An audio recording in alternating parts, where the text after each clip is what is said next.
Can you tell me your name? My name's Kyle Warnick. And how long have you been involved with CTN? I've been involved with CTN for 2.5 years now. Doing what? I teach classes at the Tenderloin Tech Lab, and I help out at volunteer orientations, organize some events. And what made you get involved with CTN? I wanted a way to have a really direct impact, and I thought it was a good match for my skills. I thought it was something that was like, I can do this, so that's how I ended up here.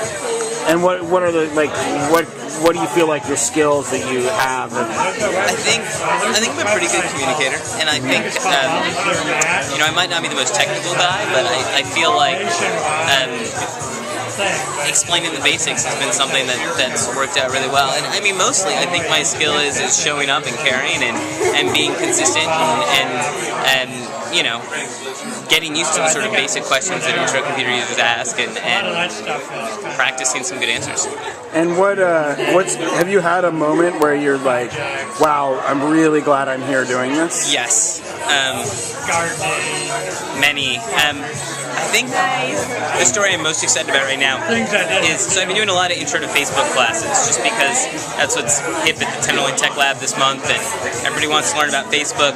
The guys who come into the Tenderloin Tech Lab to learn about Facebook are largely from their transitional housing. They're all transitioning out of long prison stays. They're all ex-cons. Many of them were there for drug issues before, so between the drugs and the prison time, these are guys who have been out of contact with their social network 5, 10, 15 years in some cases, and there's just people they lost, like siblings, high school friends, 5 minutes on Facebook, and it's all there.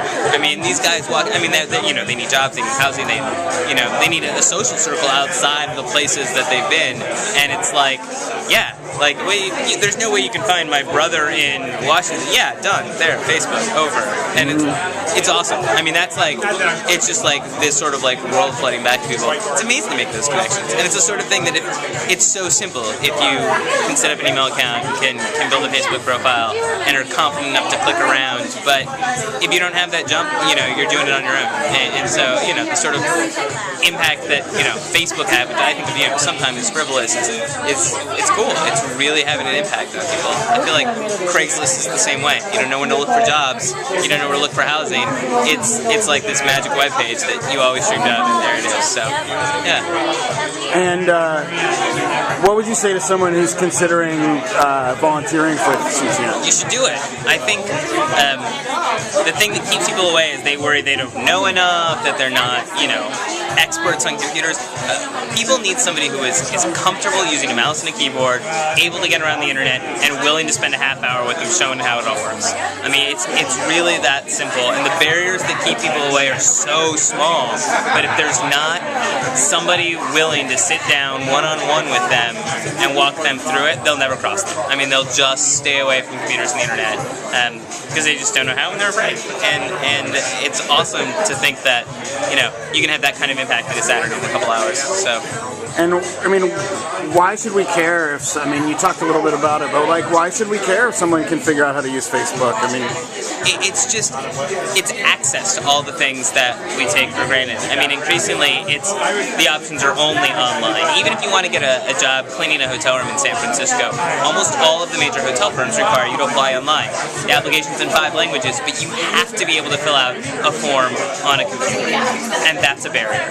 And that's a stupid reason to keep somebody in poverty. And so it's like, can I really spend a half hour helping somebody fill out a form and, help break the cycle of poverty? Maybe. I think, the difference between people who can post a Craigslist ad and identify themselves as a handyman versus people who are standing on the corner working as day laborers is $10 an hour. I mean, that's, it's control over where they work. It's information about where they live. The person who is looking for housing on Craigslist versus walking around the Tenderloin looking for a for rent sign, it's just a world of difference in terms of the options they have, the price they end up paying, and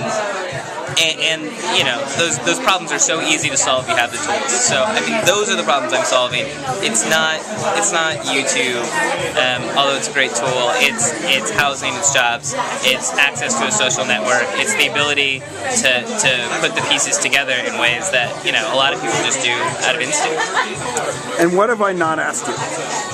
not asked me. Or like, what would you like to say that I haven't elicited? What would I... the thing that I think is the coolest about the Tenderly Tech Lab and a lot of these programs is the way that they're really communities, in that the way that you see one person figure something out, one person figures out how to post a Craigslist ad, or one person realizes they can find free stuff on Craigslist and resell it, or whatever it is, and it spreads. And all of a sudden, 3 people who've been hanging out in the lab will come up to you the next week and be like, I want to do this. And you realize that you work with people one at a time or in small groups, but you're really creating a community of internet users. And there's this critical mass, and I don't know when we're going to hit it or when it's going to be, but at some point, all of your friends are going to know how to use the internet, and so you're going to use the internet too. And there's these pockets where that isn't true in the city today. And I think, with a little bit of work and some good volunteers and some good spaces, we can get there. And I think it's not, this unachievable goal. I think it's about getting to critical mass, and it will be a self-sustaining force in those goals. And I think that's awesome. Great.